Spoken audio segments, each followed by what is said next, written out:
ॐ त्र्यम्बकं यजामहे सुगन्धिं पुष्टिवर्धनम् उर्वारुकमिव बन्धना मृत्युमोक्षे यमामृता।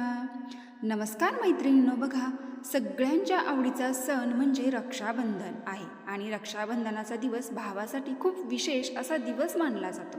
तर आजच्या व्हिडिओमध्ये दरवर्षीप्रमाणे यावर्षीसुद्धा रक्षाबंधनावर भद्राची छाया, राहुकाळाचा भयानक साया आणि चंद्रग्रहणाचं सावट असणार आहे। त्यामुळे आपल्या भावाला आपण कलावा म्हणजे राखी शुभ मुहूर्तावरच बांधायची आहे। तर शुभ मुहूर्त कोणता आहे, कोणता भद्रा काळ आहे, म्हणजे जो अशुभ काळ आपण म्हणतो, तर त्या काळामध्ये भावाला राखी बांधायची नाही। राहू काळामध्ये कोणता उपाय करावा आणि यासोबतच भावाला राखी खरेदी करताना काही गोष्टीची देखील काळजी घ्यायची आहे। कारण बघा, आजकाल आपण फॅशनच्या दृष्टीने जास्त नवनवीन ट्रेंडच्या राख्या बघतो आणि त्या खरेदी करतो आणि मग काय होते की काही राख्या खरेदी करतो की ज्या बांधल्यामुळे त्यांचं रक्षण होण्याऐवजी तुमच्या जीवनामध्ये सकारात्मक ऊर्जा निर्माण होण्याऐवजी त्याऐवजी त्याचे काहीतरी वाईट परिणाम भोगावू लागू शकतात, निगेटिव्हिटी गोष्टी घडू लागतात। 28 ऑगस्टला रक्षाबंधन आणि याच दिवशी चंद्राचे सावट असल्याचे सांगितले जाते। मग खरंच या रक्षाबंधनावर ग्रहणाचे सावट असणार आहे का? चला तर मग सविस्तर जाणून घेऊया।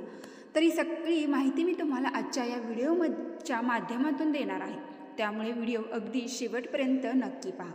रक्षाबंधन म्हणजे भाऊ बहिणीच्या प्रेमाचा, जिव्हाळ्याचा आणि रक्षणाच्या वचनाचा सण आहे। हा रक्षाबंधन हा सण भाऊ बहिणीच्या नात्यांचा उत्सव असतो, जो त्यांच्या प्रेमाचे आणि विश्वासाचे प्रतीक मानला जातो। दरवर्षी श्रावण महिन्याच्या पौर्णिमेला, नारळी पौर्णिमेला रक्षाबंधन साजरे करत असतो। रक्षाबंधनचा पवित्र सण हा प्रत्येक वर्षी श्रावण महिन्यामध्ये शुक्ल पक्षातील पौर्णिमे तिथीला साजरा केला जातो आणि यावर्षी पौर्णिमा तिथी हे 27 ऑगस्ट रोजी सकाळी 7:09 सुरू होत असून 28 ऑगस्ट रोजी 9:48 समाप्त होणार आहे। मग प्रत्येकाच्या मनात प्रश्न येतो की 27 तारखेला रक्षाबंधन का केले जाणार नाही? तर त्या दिवशी भद्राचे आणि राहू काळाचे सावट असणार आहे आणि आपल्या हिंदू पंचांगानुसार उदय तिथीला पौर्णिमेचा दिवस मानल्यामुळे शुक्रवारी रक्षाबंधनचा सण साजरा करायचा आहे। मात्र यंदाच्या रक्षाबंधनच्या बाबतीत अनेकांच्या मनात प्रश्न आहेत की रक्षाबंधनच्या सणावर चंद्राचं सावट असणार आहे का? मग या दिवशी राखी बांधायची का? सुतक पाळायचं का? आणि सर्वात महत्त्वाचे म्हणजे राखी कोणत्या वेळेमध्ये बांधायची?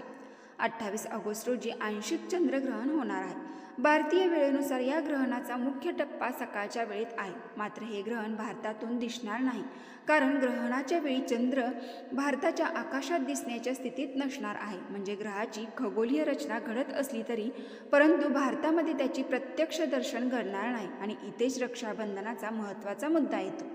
तर भारतात सुतक पाळले जाणार आहे का? तर पारंपरिक धार्मिक परंपरेनुसार ज्या ठिकाणी ग्रहण दिसत नाही त्या ठिकाणी ग्रहणाचे सुतक पाळले जात नाही अशी मान्यता आहे। म्हणून भारतात हे चंद्रग्रहण दिसत नसल्यामुळे रक्षाबंधनच्या दिवशी सुतक पाळण्याची गरज नाही, असे अनेक पंचांग आणि ज्योतिषशास्त्रीय पंचांगानुसार सांगण्यात आलेले आहे। म्हणजेच रक्षाबंधन करण्याची रद्द करायचं नाही। घरात पूजा करणे, देवदर्शन करणे, भावाला राखी बांधणे यावर ग्रहणामुळे अडथळा येणार नाही। मात्र घराच्या विशिष्ट परंपरेनुसार आणि कुळाचारानुसार आपल्या घराच्या पंचांगानुसार किंवा गुरुजीच्या सल्ल्यानुसार योग्य निर्णय घेऊ शकता। मग राखी कधी बांधायची? तर 28 ऑगस्ट रोजी रक्षाबंधन दिवशी सकाळी राखी बांधायची आहे। देशातील अनेक पंचांगानुसार पहाटे 5:57 पासून ते सकाळी 9:48 राखी बांधण्याचा काळ आहे। पौर्णिमेचा शुभ मुहूर्त आणि वेळसुद्धा 28 ऑगस्टला 9:48 संपणार आहे। त्यामुळे आपल्याला राखी 9:48 जास्तीत जास्त बांधण्याचा प्रयत्न करायचा आहे। आणि भद्रा काळ तर बघा, हा 27 ऑगस्ट रात्री सुरू होऊन 28 ऑगस्टला सूर्योदयापूर्वी संपणार आहे। त्यामुळे तुम्हाला सांगितलेल्या 3.5 तास शुभ मुहूर्तापैकी राखी बांधायची आहे। आता तो शुभ मुहूर्त मी तुम्हाला वरती सांगितलेला आहे, परंतु समजा काही कारणामुळे त्यावेळी तुम्हाला जमले नाही तर दिवसभरामध्ये तुम्ही कोणत्याही वेळेमध्ये राखी बांधू शकता। बघा, भद्रा काळ म्हणजे काय? तर भद्रा काळाला देवी देवता सुद्धा घाबरतात। भद्रा काळ हा 27 ऑगस्ट रोजी सकाळी 9:08 सुरू होणार आहे आणि रात्री 9:32 असणार आहे। शास्त्रानुसार भद्रा ही भगवान सूर्यदेव आणि माता छाया यांची मुलगी आहे आणि कर्मफळदाता शनिदेवाची बहीण आहे। भद्राचा स्वभाव जन्मापासूनच उग्र, क्रूर, भयानक, रागीट, विनाशकारी मानलेला आहे। पौराणिक कथेनुसार ज्यावेळेस भद्राने जन्म घेतला होता त्या दिवसापासूनच अनेक यज्ञामध्ये विनाश केला होता आणि शुभ कार्यांना संकटात आणले होते. त्यावेळेस भगवान ब्रह्मदेवाने तिला शाप दिला होता की भद्रा काळामध्ये कुठलेही शुभ कार्य, विवाह, गृहप्रवेश, सत्यनारायण, रक्षाबंधन असे शुभ कार्य केले जाणार नाही. या भद्रा काळामध्ये कुठल्याही बहिणीने आपल्या भावाला राखी बांधणे बंधनकारक, विनाशकारी समजले जाते. या त्याच्या जीवनामध्ये अनेक संकटांना सामना करावा लागतो.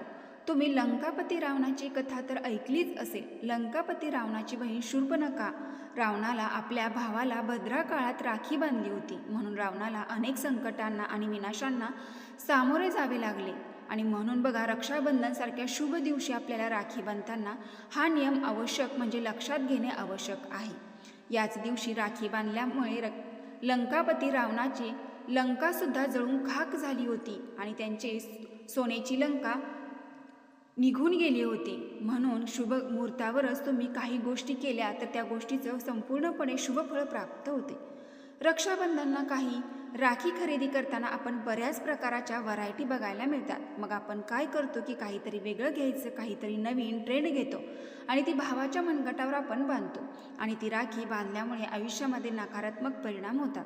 म्हणजे बघा, ज्याच्यावरती स्वस्ती, गणपती, देवाचं काही चिन्ह असतात तर अशा शुभ चिन्हाच्या राख्या मनगटावर बांधल्यामुळे शुभ परिणाम होत असतो. आणि अशा राख्या भावाला बांधल्यामुळे त्याच्या आयुष्यामध्ये देखील नकारात्मकता जी आहे ती आपल्या आयुष्यातील कमी होत असते आणि काही अशुभ चिन्ह जर असतील तर त्याचा वाईट परिणामसुद्धा दूर होतो. तसेच बघा, काळा रंग हे नकारात्मकतेचं प्रतीक मानलं जातं, तर त्यामुळे देखील काळ्या रंगाची वगैरे राखी बांधू नका.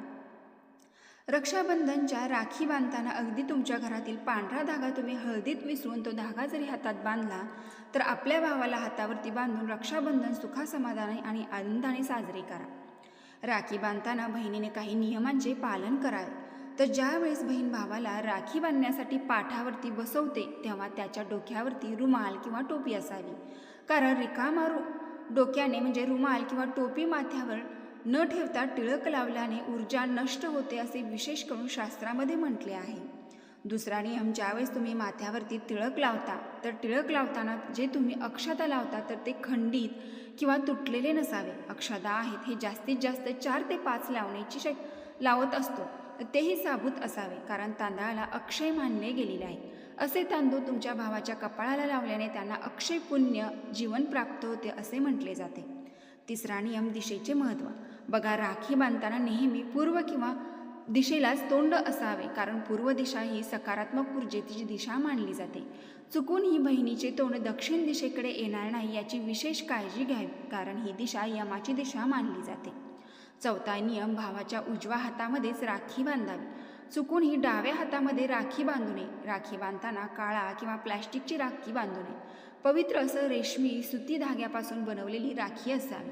त्यानंतरचा पुढचा नियम आहे की ज्यावेळेस भाऊ बहिणीला राखी बांधतो तर उपहारमध्ये म्हणजे भेटवस्तू देतो तर त्यामध्ये चाकू म्हणजेच धारदार वस्तू, काळ्या वस्तू, काळा ड्रेस, चप्पल, विशेष करून चप्पल ही भेटमध्ये कधीही देऊ नये असे शास्त्रामध्ये सांगितले आहे. तर सुशोभित वस्तू, मिठाई, रंगीबेरंगी वस्तू तुम्ही देऊ शकता. त्यानंतरचा नियम, सात्विक जेवण घ्या. गुटखा, तंबाखू, माद, मदिरा या वस्तू या दिवशी आवर्जून टाळाव्यात हे विशेष करून सांगितले आहे. या वस्तू घरामध्ये वाईट संकट, नकारात्मक गोष्टी ओढावून आणणाऱ्या मानल्या जातात. परंतु या दिवशी आपल्या भावाला राखी बांधताना अनेक बहिणी नाराज होतात. म्हणून कुठल्याही बहिणीने उदास होऊ नये तर मन प्रसन्न ठेवून 28 ऑगस्ट रोजी सकाळी आपली राखी बांधण्याचे साहित्य तयार ठेवून एक रेशमी सुता धागा भगवान श्रीकृष्णाला आपला भाव मानून बांधावे. भगवान श्रीकृष्ण ती राखी आपल्या भावापर्यंत पोचवतात आणि या दिवशी भावानेही कुठल्या परिस्थितीत वाईट वाटून घेऊ नये की आपल्याला आपली बहीण राखी बांधू शकत नाही तर तिला आवर्जून या दिवशी एक फोन करावा आणि तिच्याशी बोलावे आणि ऑनलाईनद्वारे तिला कुठलीही एखादी भेटवस्तू द्यावी किंवा ऑनलाईन पैसे दिले तरीसुद्धा चालते. तर मैत्रिणी, अत्यंत महत्त्वपूर्ण माहिती तुम्हाला आवडली असेल तर नक्की आपल्या चॅनलला एक लाईक करून कमेंट बॉक्समध्ये ओम श्री महालक्ष्मी नमः हर हर महादेव नक्की टाईप करा. तर ही माहिती तुम्ही आवडली असेल तर नक्की लाईक करा. धन्यवाद.